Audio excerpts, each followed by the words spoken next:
Hoje eu não ia gravar nenhum vídeo, mas eu tava pensando comigo num segredo que eu escondi por muito tempo de muitas pessoas. E hoje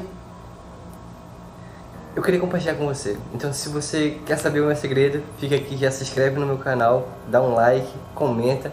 E se você já teve esse mesmo problema que eu, nossa, fique aberto pra compartilhar. Eu estou aqui pra te ajudar, cara.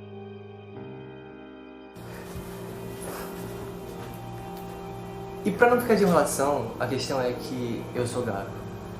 E por muito tempo eu fui gago, por mais de 10 anos. Eu sei que muitos de vocês podem ser gagos, vocês podem ter amigos gagos, e é muito difícil ser gago. É uma coisa que você não quer, uma coisa que você não quer que aconteça, mas quanto mais você não quer, mais você gagueja, mais as coisas acontecem, mais você é humilhado, mais coisas ruins acontecem na sua vida. Esse vídeo vai ser um pouco longo, mas deixa eu te dizer como eu fiquei gago. Eu era uma criança normal, não tinha gagueira, brincava com os meus amigos, dava papagaio, mas lá pelos 7 anos de idade, teve um vizinho, o nome dele, lembro até hoje, o nome dele era Ralph.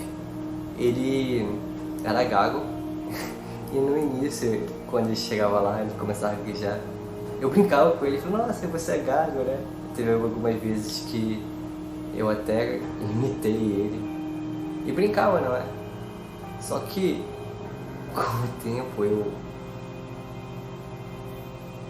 comecei a gaguejar. E eu pensava que aquilo ia passar, porque eu não era gago. E o tempo foi passando e eu não parava. Cada vez eu gaguejava mais e mais.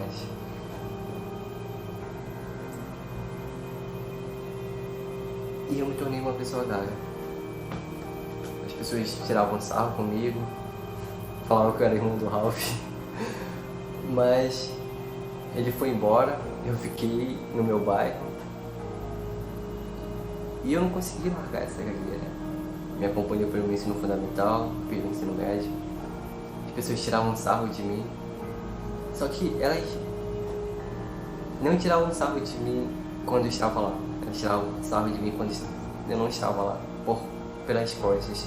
Então, era muito difícil, entende? E quando eu iria apresentar um trabalho, sempre eu gaguejava. E quanto mais eu ficava nervoso, mais eu gaguejava ainda. Era uma coisa muito difícil pra mim, e meus pais não estavam muito ligando, eles falavam que era uma coisa normal.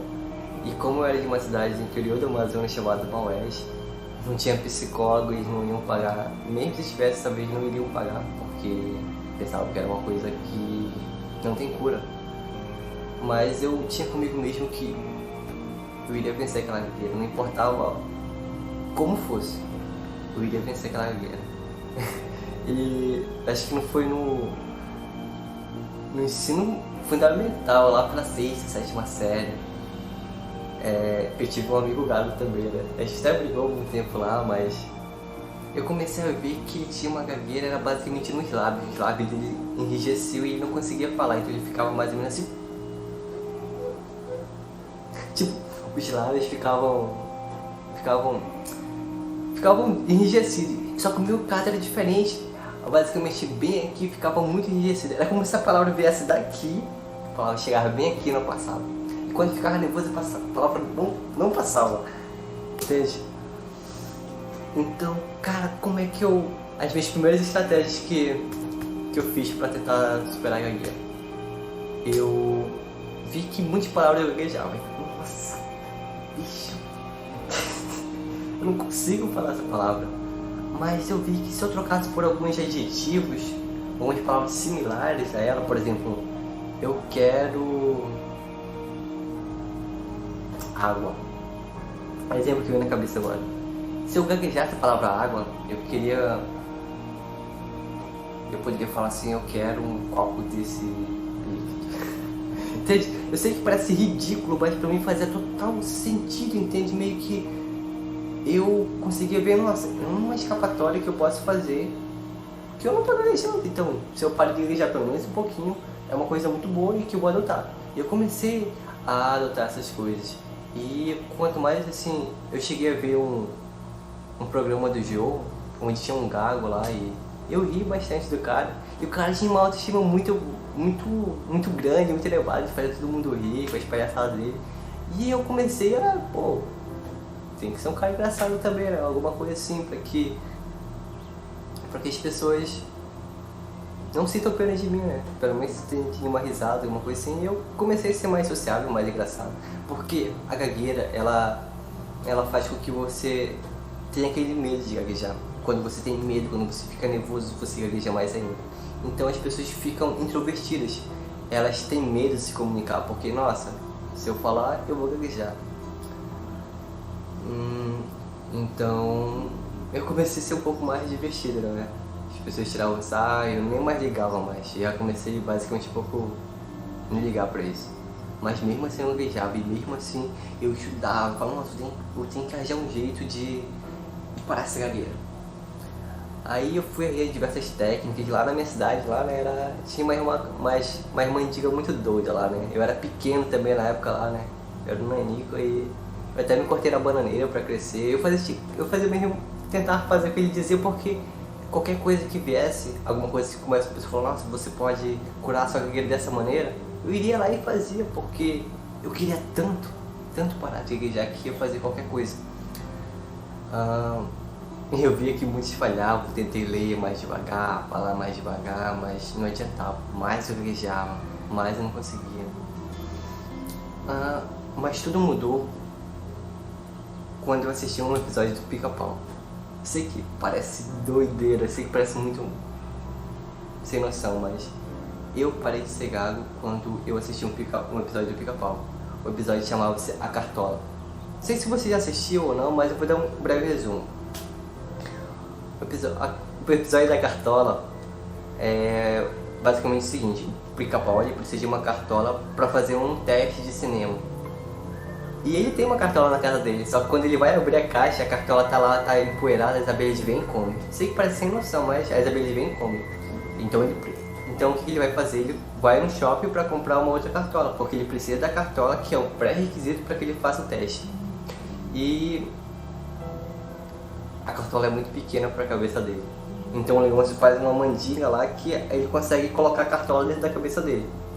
E quando ele vai no caminho para o cinema, ele vê que a cartola sai da cabeça dele e ela começa a fugir dele. E ele precisa dela, porque ela é muito importante. Ela é pré-requisito para ele ser aprovado no teste de cinema dele. E a cartola começa a fugir, e ele começa a cair em diversos poços, diversas lamas, ele começa a cair em várias coisas. E a cartola foge. E de uma maneira ou de outra ele consegue chegar no destino que ele tá. A cartola que ele precisa estar. Só que ele tá sem a cartola. E ele chegou atrasado. E quando ele chega lá, ele leva um pé na bunda porque ele chegou atrasado e tava sem cartola. E nesse momento ele não precisa mais da cartola. Nesse momento ele tava revoltado com aquilo e ele fala aquela palavra, né? E não liga mais pra isso, e sai embora.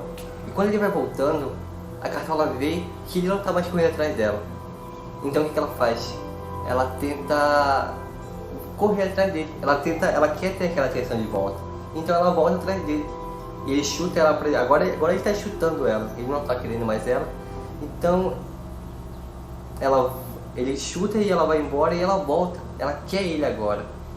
Entende? Moral da história: quando você precisa muito de alguma coisa, as coisas começam a fugir de você. Mas quando você está feliz consigo próprio, você não dá tanta importância para as coisas vêm até você. E eu vi que a minha gagueira, eu gaguejava porque eu queria ser perfeito. Eu queria falar limpo. Eu queria falar de uma maneira que as pessoas falassem: nossa, você fala muito bonito, não é? Mas quanto mais eu tentava ser perfeito, mais eu não conseguia falar, mais eu gaguejava. Mas quando, nesse episódio, eu comecei a notar que, cara, eu tenho que aceitar do jeito que eu sou. Então eu não vou ter mais vergonha de mim. Eu vou dizer para as pessoas que eu sou gago, entende? E eu não sei, eu acredito que foi com uma garota que eu gostava que eu falei que eu era gago. E que não importava o que ela ia pensar, mas que eu era gago. Foi nesse momento, quando eu falei pra uma pessoa que era importante pra mim, foi como se eu estivesse 100 quilos na minha costa e que eu tivesse falando, nossa, carrega 5 quilos comigo. E quando eu fui falando nas apresentações, quando eu fui falando para mais pessoas, quando eu fui me aceitando que eu era gago, era como se eu estivesse tirando um peso. Que você não precisa falar perfeito, que você não precisa ter vergonha, que você precisa se aceitar. Então, o que eu quero dizer, eu não sei se você é gago ou se você é algum amigo gago, mas que você não ria dele, que você procura entender. E se você é gago, eu tenho uma mensagem pra você. Você não precisa ser perfeito. Você não precisa ser o mais badalado, o mais engraçado. Você precisa se aceitar. Você precisa entender que você é daquele jeito. Você precisa se aceitar. É isso. Então, basicamente, o que eu quero dizer pra vocês é que foi essa forma que eu encontrei a única forma que você pode superar a gagueira. Você se aceitando. Então, essa é um pouco da minha história e espero que você tenha gostado. E se você se tocou um pouco com o vídeo, se você viu, nossa, esse cara falou muitas coisas que passaram comigo, comente aqui, eu quero ver, eu quero poder te ajudar, entende? Se você puder comentar, eu vou responder todos os comentários. Então é isso, se você gostou, muito obrigado e até mais, tchau, tchau.